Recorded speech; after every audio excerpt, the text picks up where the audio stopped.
Welcome to the Metal Detecting Podcast, brought to you by XP Metal Detectors. We're digging the plugs and pinpointing the topics you want to hear. Now here's your hosts, Dave Kimball and Grant Hanson.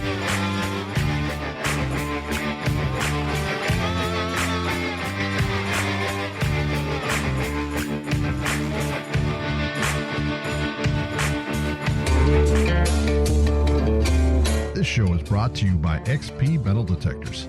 XP Metal Detectors is a high-end, innovative metal detector company with high-end metal detectors, coils, and pinpointers. For more information, go to xpmetaldetectors.com. For a dealer near you, try a Google search or go to xpteamusa.com.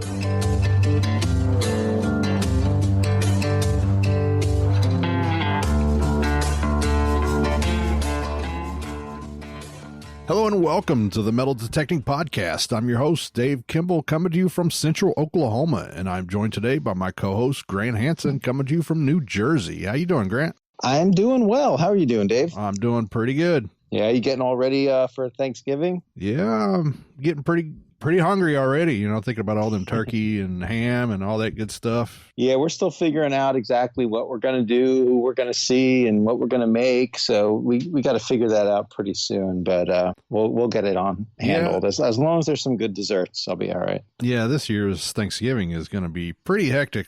They're giving you all these regulations that you're supposed to follow, and yeah, I don't know. Yeah, it's tough. There's no way to enforce that probably anyway, but even so, any of our options are going to be less than 10 people, maybe even just 6 or 7 people, but there's no way we're going to sit 6 feet apart from each other. That's not possible. Yeah, my house is not that mansion. Big. Yeah, I might go eat some dinner with some family. I might do something, a little bit of thing here and kind of multiple little things I might do. So it might be fun. Yeah, just make the most of it. And, it'd be nice to just disconnect from work and disconnect from school and, just enjoy family. Oh, yeah, that's what I look forward to the most right there. A little break. Yeah, exactly. And you of all people need it. You're one of the businessmen I know. Yeah. So there's a couple new videos that everybody needs to go check out. I know you got one with the rock tumbler showing how to clean coins. Is that right? Yeah, I try to do detecting videos as much as possible, but I'm also trying to publish a new video every week. So sometimes I got to figure out if I don't have enough detecting footage, try to do some different tips. So I figured a lot of people like to clean their coins and other relics that aren't, key date coins or valuable. So, and I love the rock tumbler. So I did a little how-to on how to use one. Oh yeah, most definitely. I got one not too long ago. I won one in one of the hunts at my club, and I have not opened it up out of the box yet and not used it. I'll get around to it eventually, I guess.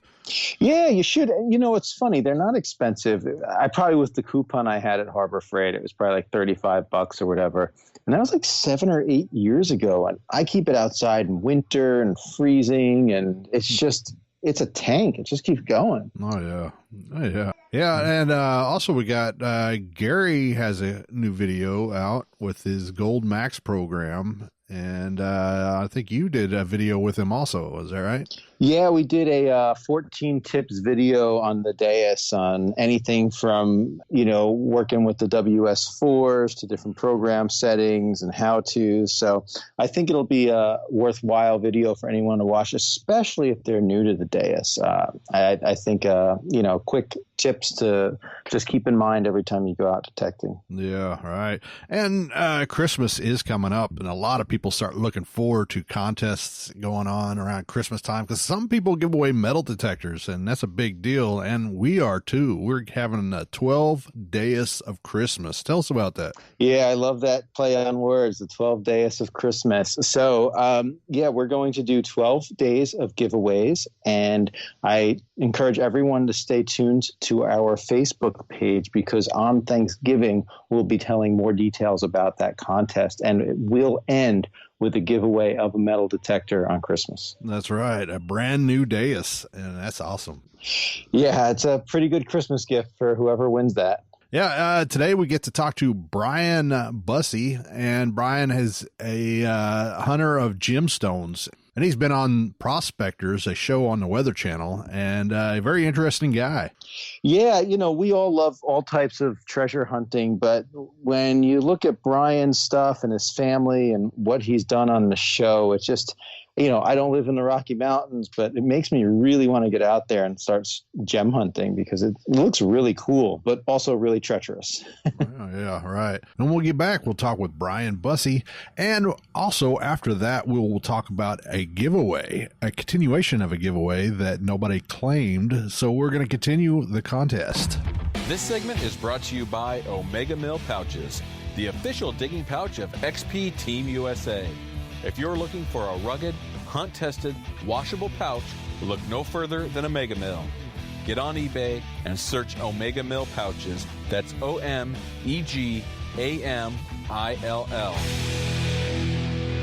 Tonight we have a special guest. He searches for treasures in the form of gemstones. He's been featured on the Weather Channel's show Prospectors.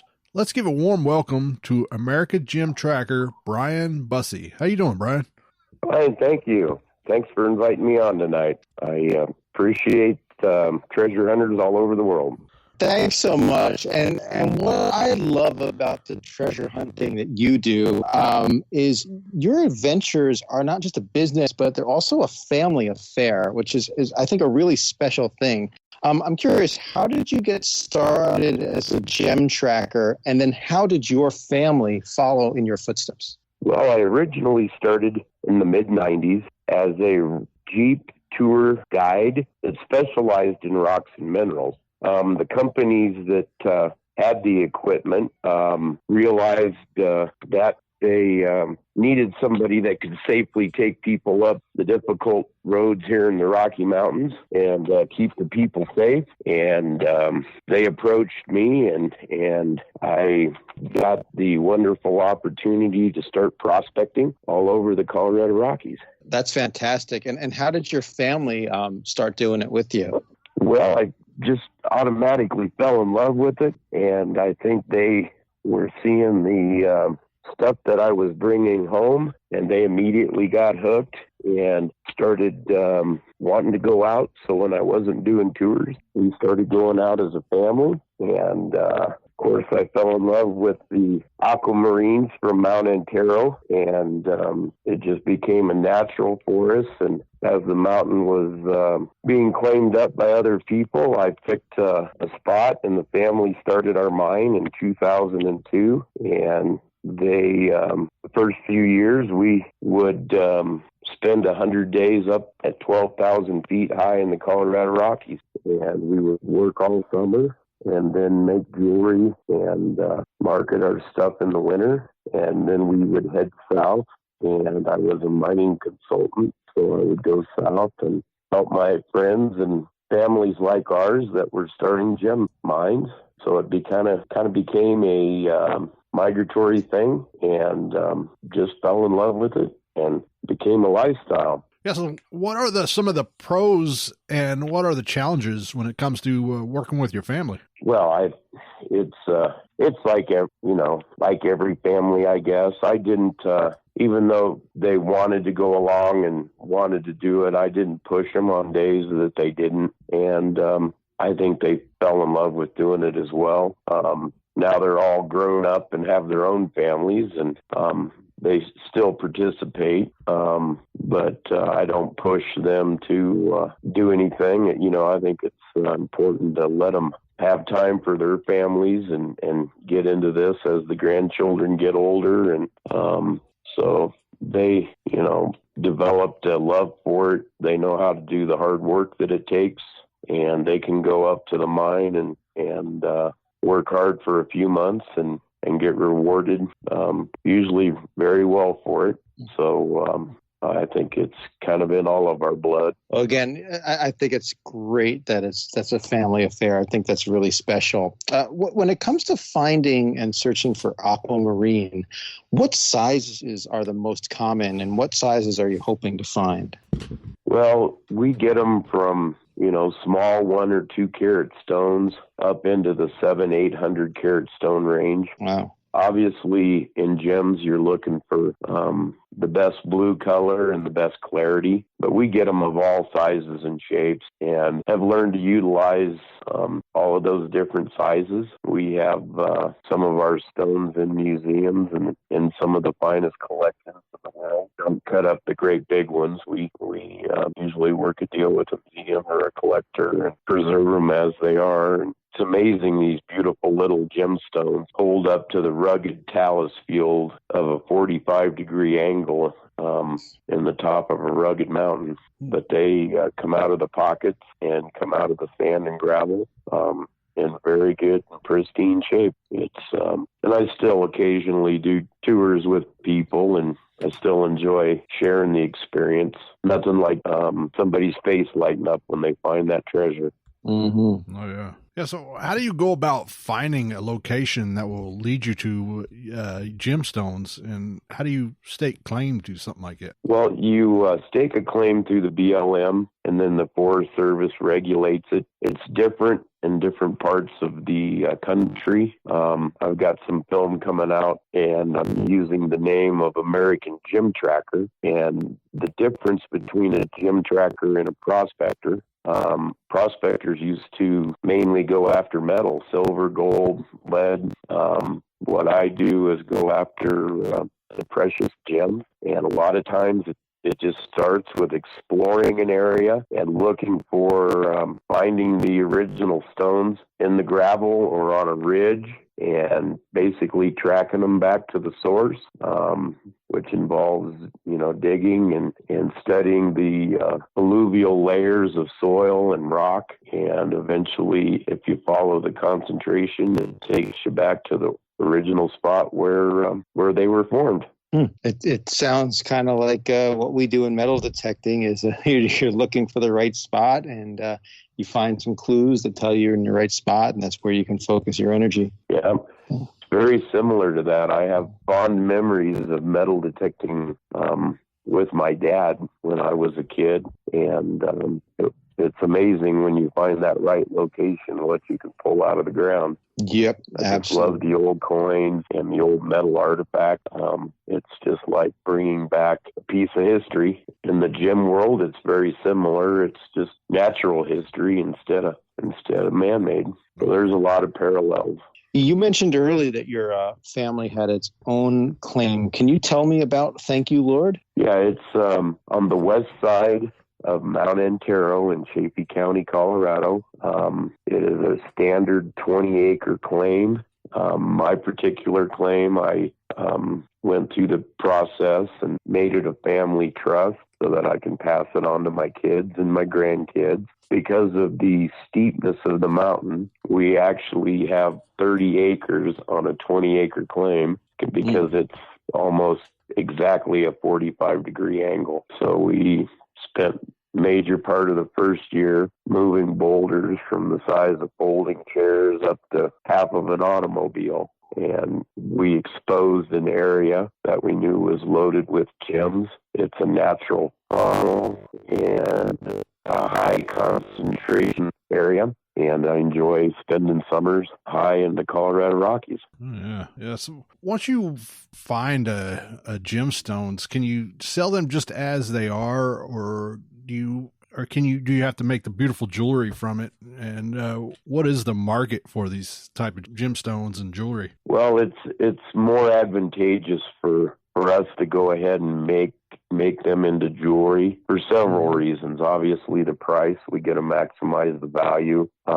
But for every mineral collector or crystal collector, there's got to be 90 or 95 people that, want to wear it. So it's through just the demand of the industry that we figured out over the years to manufacture silver and gold jewelry. And much more profitable for us to do it that way. 95% of the aquamarines that are bought in the country are foreign and heat treated. So we offer a natural product, all American, and we do most of the work or have other experts do the work as far as some of the high-end facets and the stones that hold more value. The smaller, more common stones, which are, a blessing as well, because they are still affordable. So, we can make gallery quality stuff, but we can also make product that the average person can afford. So, we've been talking about aquamarine, but what are the other types of gemstones that you do find? I've found most of the gemstones in the gem world except diamond. I've done amethyst, peridot, garnet, turquoise, topaz, all different colors of quartz, tourmalines, anything that's hard enough to cut and make jewelry out of. There's a wide world of amazing natural treasures out there. Part of the fun part is finding the different things and studying them and learning about the geology and the mineralogy that forms. They're God-given natural treasures, and it's become my passion and my job, and I just love doing it. I've had the pleasure to go to thousands of different mines to do all sorts of stuff. There has been a few mines that I have mined materials that are not necessarily applied to the jewelry business, but we went underground and got some museum quality mineral. And so I've done some of that as well in Arizona. I've got a nice display in the Sonoran Desert Museum of wolfenite, which is a lead mineral. It's a yellow or yellow-orange blade that we got from 200 feet underground. Wow. And a deposit down by the border. And I've done gold and silver. I have friends that have mines that I've helped get high-grade silver and gold ore that, of course, then we processed and got bars or buttons of gold and silver. So it's been a blessing to work with all the people that I have, and I've learned a lot, and love going to new places and applying what I know. Mainly work in Colorado, but I've done work in Utah, Nevada, California, Arizona, New Mexico, and I have traveled a lot of states. I've done it in the Carolinas and anywhere there's a gem field. I guess we plan trips and go assist families that do the same thing we do and harvest what we find. Yeah. So does a site usually have one type of gemstone, or can there be a mix, like a large quantity of different types? It can be both. One of my favorite places is in Southern California. It's known for its tourmalines, but there's also really nice citrine, yellow quartz, smoky quartz. There is aquamarine, morganite. So the particular mines out there, you can find up to 6 or 7 different stones, and tourmaline is one of my favorites. It can occur in just about every color, bi and tri-colored combination that you can think of. So it's a real fascinating stone to collect. I do that at least once or twice a year in the winter. What kind of tools do you need if you want to start searching for this type of treasure? I probably the most important tool is just your eyes and the knowledge. But of course, I'm an old school hard rocker. I use shovels, rakes, classifiers, picks, splitting wedges, bars, jacks, whatever we need once we assess the job. I personally don't use explosives or equipment, but I have operated at some mines that do. So I've experienced, helping in those situations. But most of my friends just want me to go inside their mine and locate. So if there's a tailings pile, I'll study that tailings pile and the ore for a day or two before I go underground. And then I go underground and explore the rock and the deposits. And been very fortunate. Most of the times I find minerals that nobody has seen and trends that produce amazing stuff. Oh yeah. Yeah. Hard rocker. I like that. It's a hard life. I'll tell you what, I've got the injuries to show it. Separated both shoulders many times and split my sternum, dislocated my hips and my knees. And but by the grace of God, I guess I just I've always managed to heal and keep going. Yeah, it sounds like a pretty tough hobby. I mean, that was going to be my next question too. What kind of environmental dangers do you have to deal with when you're mining for gemstones? Well, for the most part, it's just common sense and smart digging. I use a lot of benching methods. You don't get yourself in danger if you take the time to dig above and below, where your target is so that you can control any sliding or movement. Obviously, it can happen when you least expect it, but I've gained enough experience that usually I'll trigger the movement before it comes down on itself. And, it's hard when you're in a hole and you're getting, you're hitting pay dirt and getting inventory to stop and basically cave it in and redig it. But that's where people get in trouble. They just don't take the time to do the hard work to keep it safe. I'm a stickler on that, but in the long run, it's more productive. It's the same guidelines that they teach in mining engineering books as far as just safe digging and engineering the area that you're extracting from so that it remains that way. All right. Is there any? You might say I learned it at a 45-degree angle. So when I apply that, it becomes easier at other places. And because of that angle, we obviously harness gravity, let gravity do as much work as possible. It's much easier to move giant rocks when you do have gravity in a hillside as opposed to digging them out of a hole on flat ground. Right. Yeah. Is there any concern about any type of poisonings? We take precaution. There's certain mines that once I analyze what's there, if there's radioactive stuff or asbestos or any of those things, I immediately stop and just, don't collect there anymore. But, it's a wide world of elements and compounds, so you've got to be aware of what is safe and what's not. For the most part, the gemstone family is all hard enough material that you don't have to deal with as much of the poisons or toxic things that you find in the oxides and other areas where a lot of that other stuff occurs. And on top of all that, there's probably some difficult weather conditions you have to deal with. How does the weather affect your outings, and does it make it easier or harder to get into the ground? Yes, it's I've mined in very, very extreme conditions. High in the Rockies. I've also mined in the desert in the summer. So I've had to deal with just about the full gamut of extremes. I've seen it go from 80 degrees to 30 below in a matter of 8 hours. I've also mined in the desert and had to deal with temperatures between 100 to 120 degrees, which you just have to adapt. Some places we just put on the headlamps and lights and do it at night if the heat's too much in the day, or we do that if we're on a strike and just need to maximize it.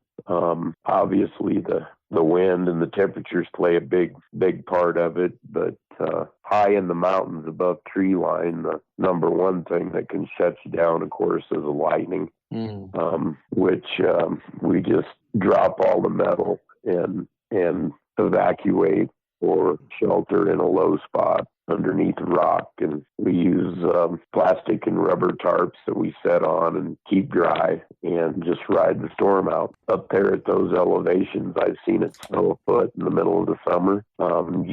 Weather is the biggest factor to working anywhere outside. So we just learn to deal with it. Instead of leaving the location, we just hunker down and when the storm's passed, we get back at it. And one of the nice things about a good rainstorm is it uncovers a lot of pretty gems. Is there any dangerous wildlife you have to contend with at that altitude? Whether it's four-legged animals or even Sasquatch up there roaming around? Well, I've had some confrontations with bears. Sometimes the out of control two-legged creatures, just people. I've had to deal with, that. But for the most part, for every, I've had a couple encounters with bears, but I've also had a lot of encounters with them where I didn't feel threatened at all and enjoyed them.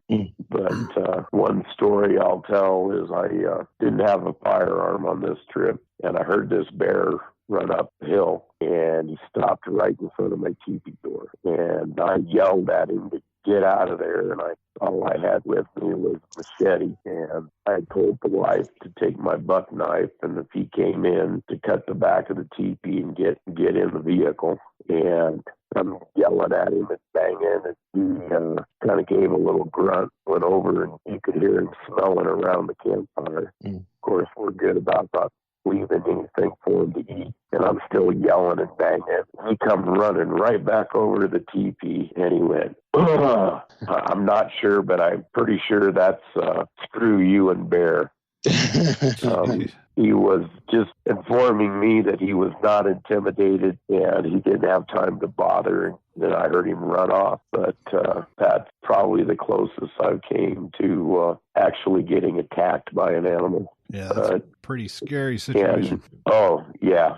It's hard to describe it. But after that happened, I've seen it with mountain goats and moose and other animals, but I'll just talk to them in a calm voice, and a lot of times it won't rile them up. It'll just make them a little curious, and it takes a lot of the aggression out of them.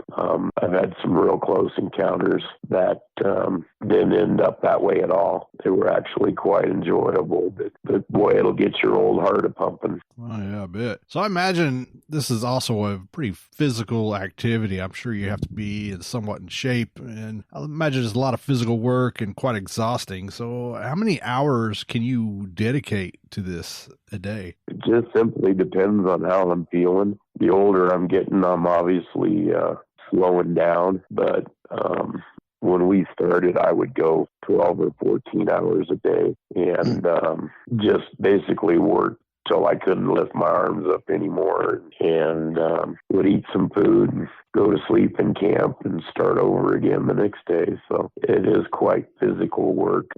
The older I get, I don't push myself like I used to as much.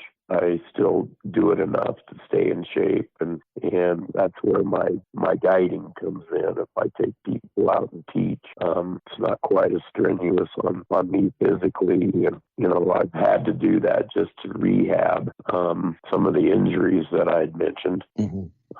At the time, I just kept working, and obviously they slow me down, but I keep going, and I've seemed to heal pretty good. So I've had 10 or 12 incidences that, as I look back on them, I'm surprised I'm still alive and still working. But I do some very dangerous stuff, but I don't feel it's any more dangerous than going down the freeway. And we'll be right back with Brian Busse right after this. We all know if you want to find good treasure, you've got to do research. HistoricAerials.com is one of the premier places to do that research. They've got the world's largest collection of United States historic aerial photos. You can compare pictures from year to year and see how topography and structures have changed over the decades. It's like having your own personal time machine. Make sure you're swinging your coil in the right places. HistoricAerials.com is free to use, but they also have subscriptions with awesome tools to help you track down treasure. Check out HistoricAerials.com. It's a real find. Hi, this is Dave D. Hi, this is Sonia. R.C. Dunn. This is Alan. Yeah. We're the Minnesota Beach Boys. This is David Kimball. This is Grant Hanson. Lynn Quellen. Cameron Macer. Pete Sorrell. And we are XP Team USA. You're listening to the Metal Detecting Podcast.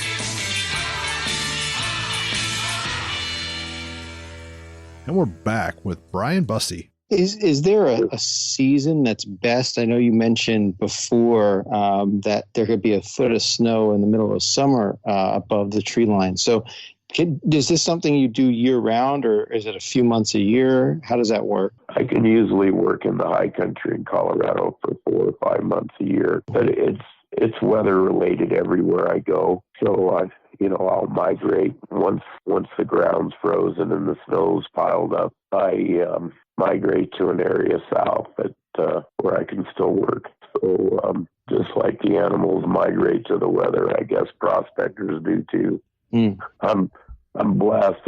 I get to go to some of the most beautiful scenic places in the whole world. So it's even though it's harsh, usually when those harsh times pass and the weather does set in good, it's like I'm on a working vacation. So if somebody like me was wanting to get started hunting for gemstones, how would I get started? What I recommend, is going to dig mines where they'll teach you and you could see the operations and start learning. Another great source is the Rock and Mineral Club that are all across the country that have field trips, and it's filled with people that love digging, love cutting stone, making jewelry. So that's also a wonderful wealth of information, and it gives people a chance to try and see what they like. Of course, I do it when I'm not mining or filming. I do it here in Colorado. I do educational trips where I try to train and teach people. And it's pretty addicting. It's kind of like metal detecting. Yeah. You start finding stuff and you don't want to quit. Mm-hmm. Right. Yeah, I know you mentioned jewelry making a couple times. I'm sure the gemstone hobby built onto the jewelry making hobby there. How was the process of you going through into learning how to build and make jewelry? Just trial and error. I just started studying it and seeing how it was done, and was blessed to be around folks that knew how to do it and paid attention and took a leap of faith and just started doing it. And, silver and gold were some of the original monies in every civilization, and gemstones were even considered money or wealth before silver and gold. And just studying it and seeing it, of course, I'd seen it all my life. I just hadn't looked at it in the same perspective. And, I did sell some gems when I first started, and then I just saw the value of how much more valuable they were if they were actually made into stuff. So, didn't take long to realize that I needed to learn how to do those skills as well. And I love teaching people. And one of the things I love doing, if somebody does a 3 or 4 day adventure with me, is I'll teach them about minerals and crystals the first day. We'll go out and collect a day, and then I'll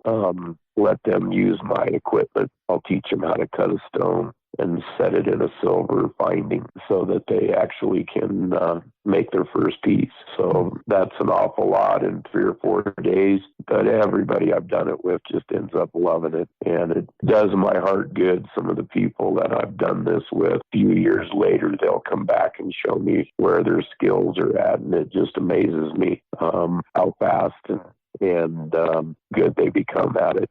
And so I encourage it at every level. I'm not a master goldsmith or stone cutter because I haven't done it full time for 20 or 30 years. So once I get people started, if they need assistance, I have enough friends that do that where I can help them continue and learn and hopefully take what started as a hobby and adventure entertainment can become a profitable business. But it takes years of hard work to reach that level for most people. Yeah. Well, I happen to know somebody who has some gold that they needed some jewelry made out of. Grant?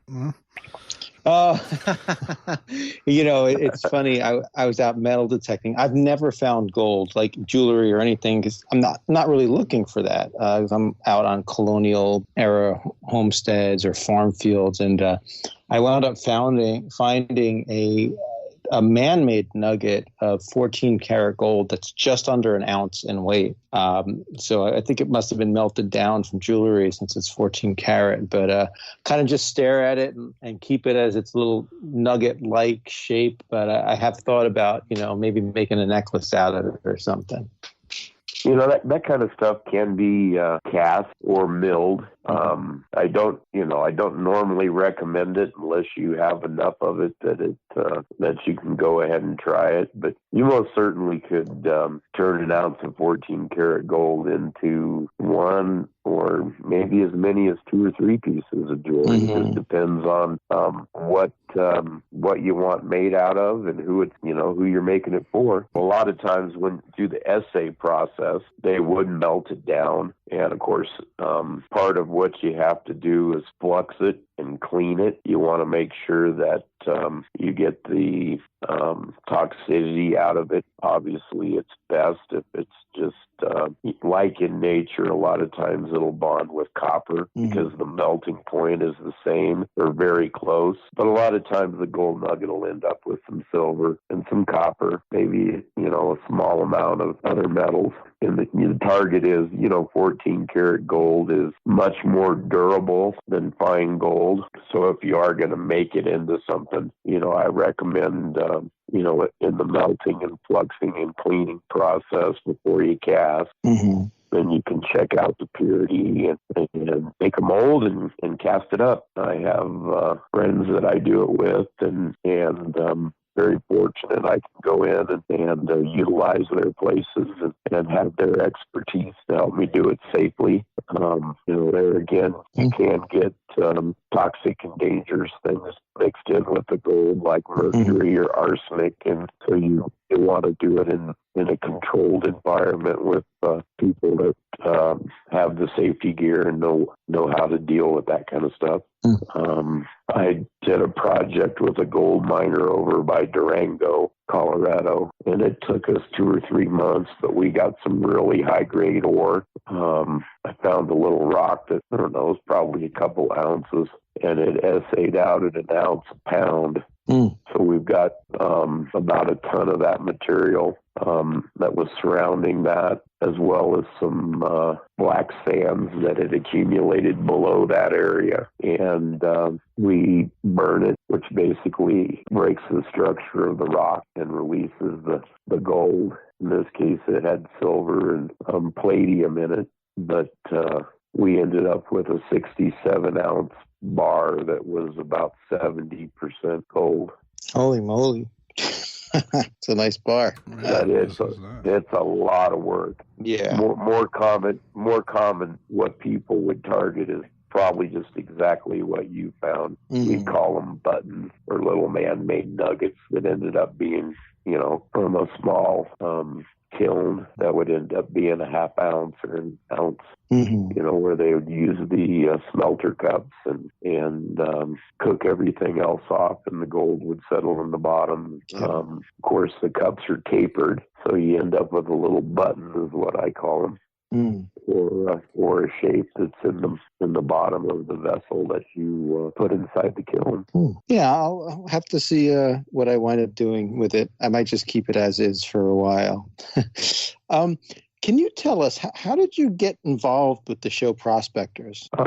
They had already filmed the other families, and none of the networks had bought it. And I had turned down a couple other network TV shows, and they came to me. And as soon as the networks saw my interview, they bought the show, and I went ahead and did it.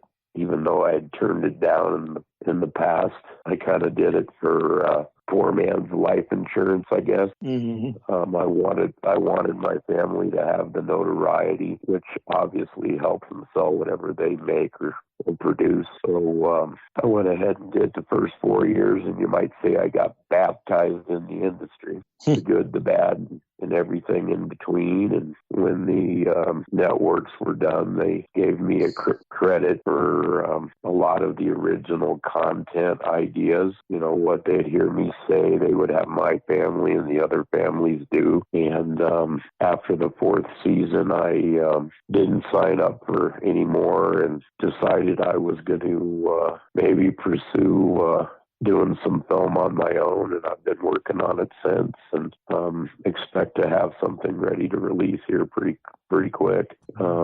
Either a movie or a TV series. series. And then I'm also going to have a bunch of educational videos and be able to stream it and market it around the world. Prospectors ended up being a lot bigger than any of us thought, including the networks. It was a very, very popular show. And the last time that I talked to the 3 networks, it was the Weather Channel here in the United States, and in some countries, 2/3 of the market was overseas, and it was on Discovery and Nat Geo and some other countries. And last figure I heard is it was seen in 500 million households. Wow. Yeah, that's great. I think at the core of everybody or most people, there's just an interest in treasure hunting, no matter what that treasure is, whether it's metal detecting, gold prospecting, gem hunting. It could be storage wars and buying to see what's in a storage container. American pickers. I think there's just a fascination with discovery and the thrill of it. I agree. And what I got hooked on 30 years ago was the natural treasures that no one had seen. There's nothing like digging a treasure out of the ground and knowing that you're the first person that's laid their eyes on it. Mm-hmm. And so it became the niche that I pursued. And obviously in looking and exploring, I run into some cool artifacts, and I love the history. Just absolutely love the mining engineering and, the homesteads, and it just brings back the history of what it was like to live on the frontier. And it never ceases to amaze me, the engineering and the hard work and the common sense that these people applied to accomplish what they did. Yeah. So is there anywhere in the U.S. that you are really planning on, or somewhere you really wanting to go that you think is really rich in minerals or gemstones? Yeah, I'm currently still exploring deposits in Nevada and Utah and California and Arizona. I'm always seeking a good spot that's just not quite as physically demanding. I chose one of the hardest places in the world to mine since 2002. So the older I get, I kind of like the idea of finding the right deposits that are easier for me to take people to. And I've got a couple here locally. And part of what I want to do is I want to be able to take the children out and senior citizens, people with physical limitations that, have no business doing the hard part of it. But I have discovered places where you can literally just drive up, get out of your vehicle, and start finding it on the ground. Oh, yeah. I guess that's the prospecting, gem tracking in me. I've been doing it as long as I have. I've got areas where I have located what I'm after, and I need to get out and just do some of the final work that it takes to pinpoint the best spot before I go ahead and stake a claim on it. But and there's a few places, of course, that I've never went that if I happen to be driving through that area, I'll stop every time I travel and explore a few new places as well. I just got back from Utah. I was doing some filming and had a family out there that I was teaching. And we went to Topaz and Red Beryl mines.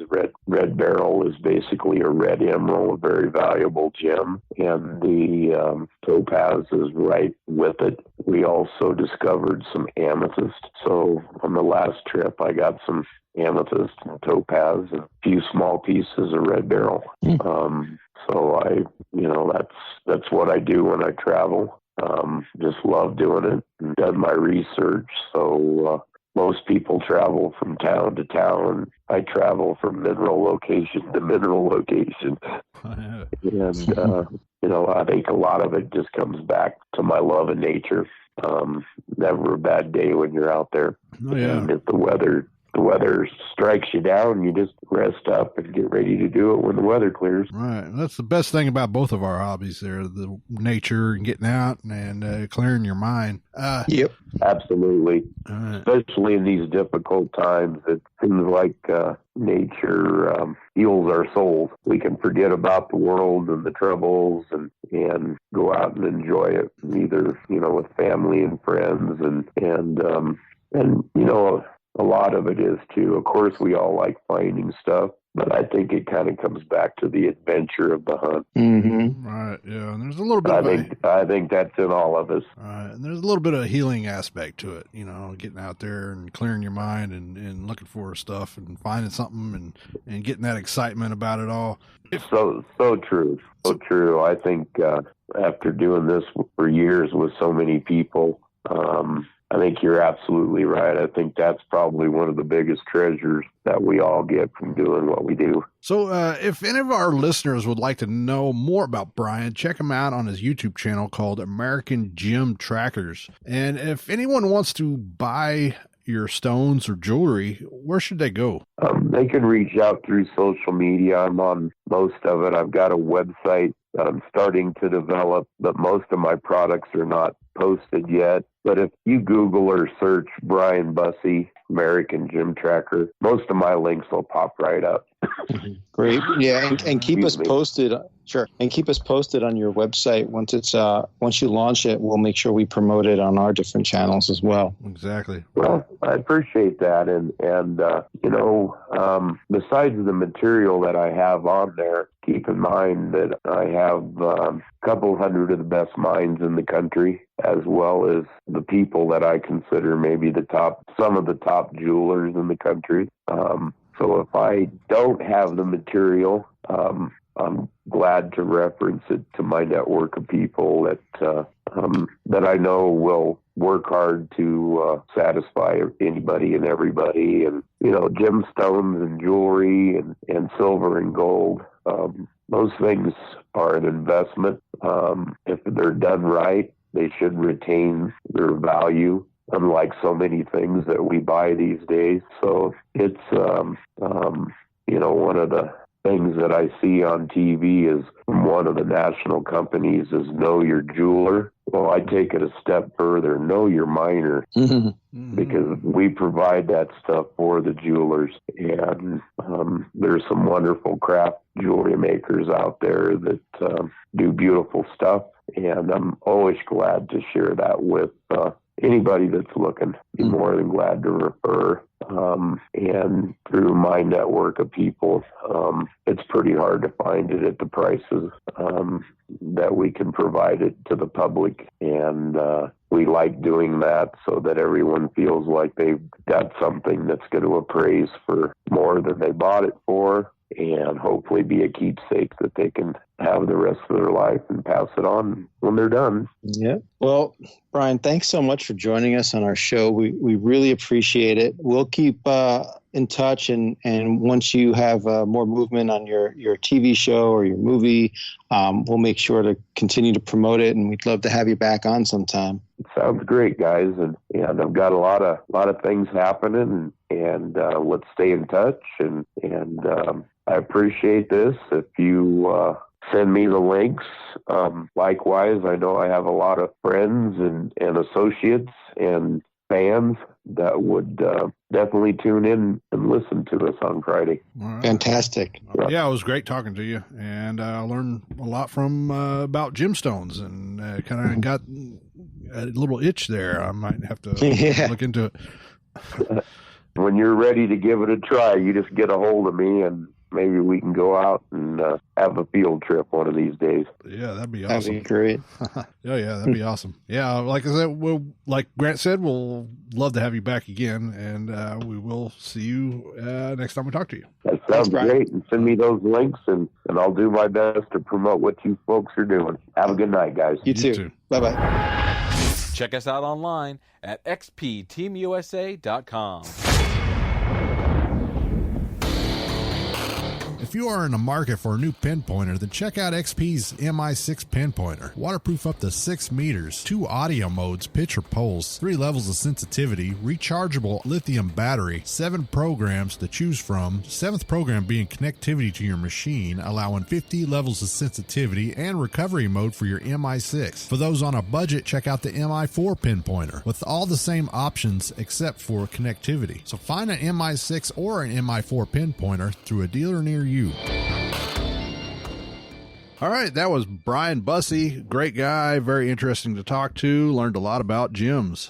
Yeah, a whole lot. And, I maintain what I say at the top of the show is that I really want to go out and start gem hunting, but I think I will save it for the summer months. And it seems like they might get snow anyway. Yeah, maybe when I get some extra time to throw in another hobby. My wife, I can feel my wife's look right now as another hobby. Right. Yeah, I think I used to have many hobbies, but I've been told, all right, just one, please, just one. Yeah, all right. Yeah, I got a bad habit of getting way too involved in two hobbies and spending too much money on it and too much time. Yeah, I'm the same way, but then the interest fizzles. It's I'll do it like really hardcore for a few months, and then I lose interest. Like metal detecting is one of the few that just really stuck. Right. Yeah. Well, metal detecting is a hobby that just keeps giving. Right. Exactly. Yeah. So we had a contest show before last, and last show we announced the winner, and the winner never got back to us. So we still have this Relic Elite pouch, the black camo Relic Elite pouch to give away, and nobody to give it to. So everybody who entered that first time is still entered, and we're going to have another drawing. And I'll tell you what, if you comment on this show and you haven't entered yet, you are entered. So comment on this show and you'll be entered to win. Yeah, make sure you comment on our YouTube channel, though. That's where we want the comment, not on Spreaker. So we'll put a link into the YouTube channel. If you haven't already, check it out and feel free to subscribe. No, yes. And make sure you go to YouTube and subscribe to XP Team USA. Go and subscribe to the Metal Detecting Podcast also, and find us on Facebook, XP Team USA. We have a like page, XP Team USA News, and we also have our group, XP Team USA. So go check us out. Yeah, and we're also on Twitter and Instagram at XP Team USA. All right. Yeah. And don't forget, we got the 12 Days of Christmas, and I believe you'll find a lot of the details on our social media pages. Yeah, especially the Facebook page on Thanksgiving. There will be an announcement, so make sure you stay tuned. Make sure you are making yourself available to enter. There's going to be 12 chances to win, so good luck to everybody. Yeah, and our next show will be December 4th. I mean, geez, this year's going by quick. It's going super quick. So, I hope everyone has a wonderful Thanksgiving. Stay safe. Enjoy your family. Enjoy your downtime. And we'll see you in December. Yeah. Happy Thanksgiving, and we'll see you.